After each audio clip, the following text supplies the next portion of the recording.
pills.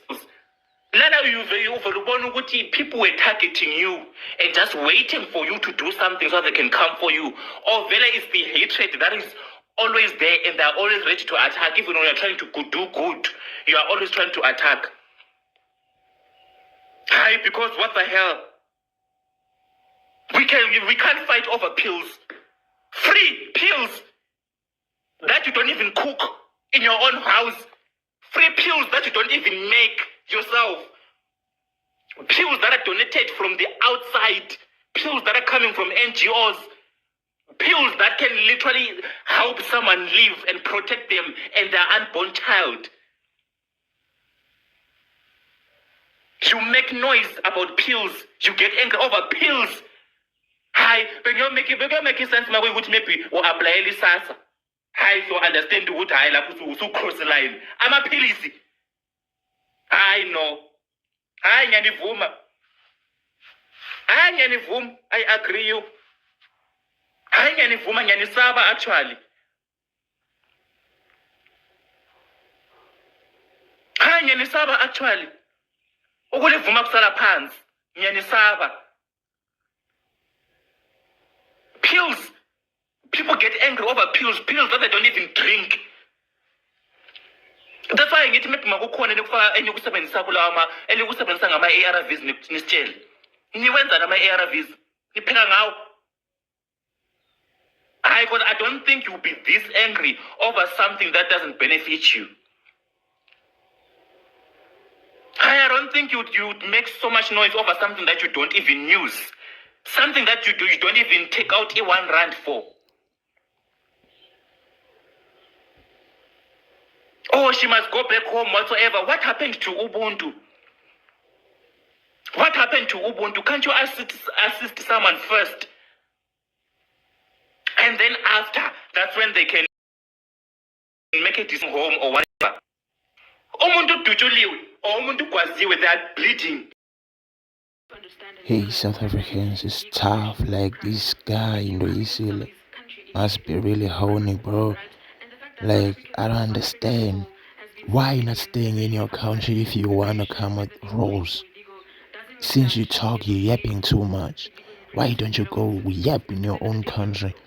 Why not going to your own country and put all those rules for the government in your own country? You see, in your own country, they need people who like you. They need people who stand up for what they believe in your own country to fight the government. Most corrupt, one of the most corrupt government in Africa as a whole. So this guy, I don't understand, like, the entitlement for me. He's even mentioning pills are for free. Like, are you dumb, bro? Like, pills from taxpayers. You know people how much they're getting taxed out of to get these pills. And you just come like they're coming from free from the NGOs. Which NGOs? Did your father fund those NGOs? Stop it, bro. Like, I feel like at this point, South Africans are very neglected by the President Ramaphosa. And once he's tried to address the situation happening in South Africa, he's always ignoring. Guess ignorance is bliss. Every time he's saying nothing. Every time he addresses the nation, he literally says nothing. He's just standing there because it's part of his job to act like he's addressing everything. Now he just mentioned we should stop xenophobia. Not even at once I've seen South Africans being xenophobic. They're just fighting for their own country like anybody would. I don't understand the xenophobic allegations, where they're coming from. And now he's even putting petrol on fire, this Ramaphosa guy. He's making these allegations to spread as wildfire. Like, yo, nigga, like, yo, bro, fuck you too, bro, fuck you too.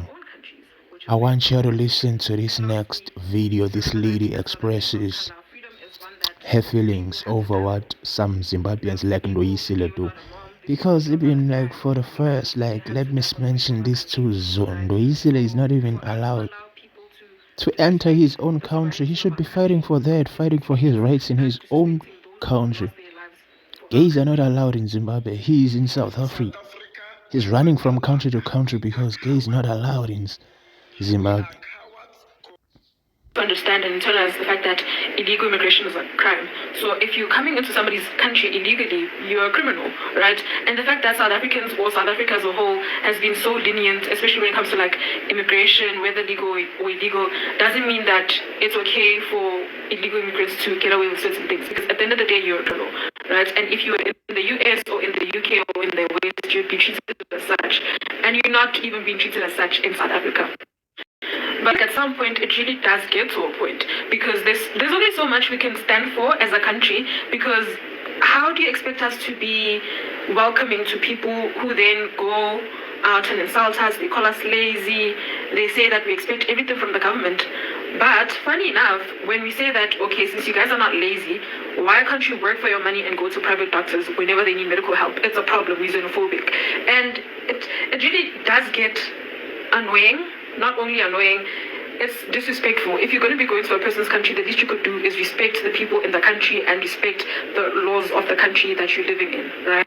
And also the notion that healthcare and education and all these things that we get from the government are free is partly false because these things are financed through tax revenue, right? And whenever I'm talking about tax revenue, especially in this instance, I'm not talking about taxes that everybody pays like VAT or sin tax. I'm talking about indigenous taxes, taxes on salaries, taxes on businesses and the likes. And as children of the middle class, we suffer so much when we get to universities or institutions of higher learning when you realize that your mom or your dad cannot really pay your university fees because the cost of living is so high, and had they not been paying taxes, perhaps they'd be able to afford my tuition. And we need to understand that things are the way they are in South Africa because a lot of people died for our freedom, right? A lot of our mothers and fathers and grandparents fought for the freedom of our country. And perhaps if these people also had the same energy or kept the same energy against their own governments, we'd actually be seeing progress as a continent, right? But of course, they're angrier at us than they are at their own politicians who are causing all the collateral damage happening in their countries. So they're going to come here and take out their frustrations on us and our government instead of protesting and demanding these things in their own countries, which is very problematic. And lastly, we need to remember that as South Africans of color, freedom is one that people had to die for. There's people today without a mom, there's people today without a dad because they had to die for the freedom of our country, right? So for us to allow people to disrespect the sovereignty of our country is basically just us disrespecting those who've lost their lives for our country.